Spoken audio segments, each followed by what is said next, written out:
নমস্কাৰ।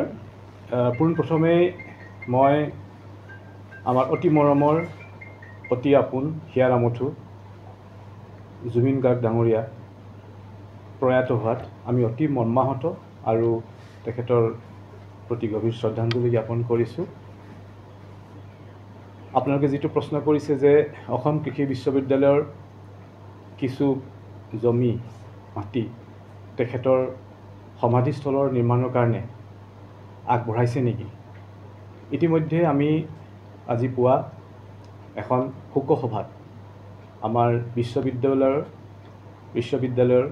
উপাচাৰ্য মহোদয় ডক্টৰ বিদ্যুৎ চন্দন ডেকাৰ পৌৰোহিত্যত যি সভা হৈছিল, সেই সভাত আমাৰ অসম কৃষি বিশ্ববিদ্যালয়ৰ সমূহ বিষয়া, শিক্ষক, শিক্ষয়িত্ৰী, কৰ্মচাৰী, ছাত্ৰ সমাজ একত্ৰিত হৈ তেখেতৰ প্ৰতি গভীৰ শ্ৰদ্ধাঞ্জলি জ্ঞাপন কৰিছিল আৰু সকলোৱে একমত হৈ যোৰহাটত প্ৰয়াত শিল্পীগৰাকী, যিহেতু তেখেত যোৰহাটৰ পৰাই এসময়ত নিজৰ শিল্পী পৃথিৱীখনৰ বিস্তাৰৰ কাৰণে আগবাঢ়ি গৈছিল, সমাধিস্থল নিৰ্মাণ কৰিবৰ কাৰণে যি প্ৰয়োজনীয় জমি বা মাটি আমাৰ কৃষি বিশ্ববিদ্যালয়ে লিচুবাৰী স্থিত এটা প্লট আছে, সেই প্লটৰ পৰা যি প্ৰয়োজনীয় জমি দিবলৈ আগ্ৰহী আৰু সেইটো ইতিমধ্যে উপাচাৰ্য মহোদয়ে সকলোৰে আগত বেকত কৰিছে।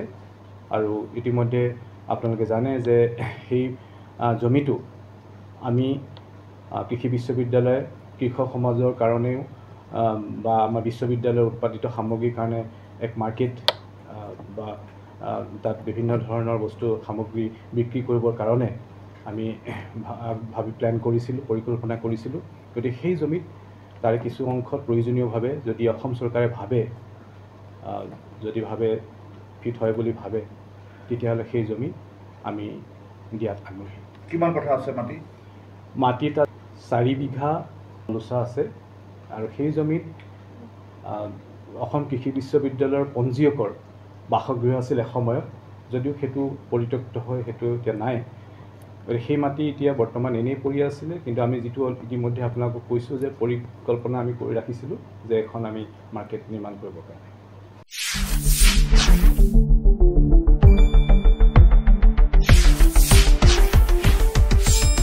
শুদ্ধ আৰু বিস্তৃত বাতৰিৰ বাবে চাই থাকক নিউজ ডেস্ক ৰিপৰ্ট।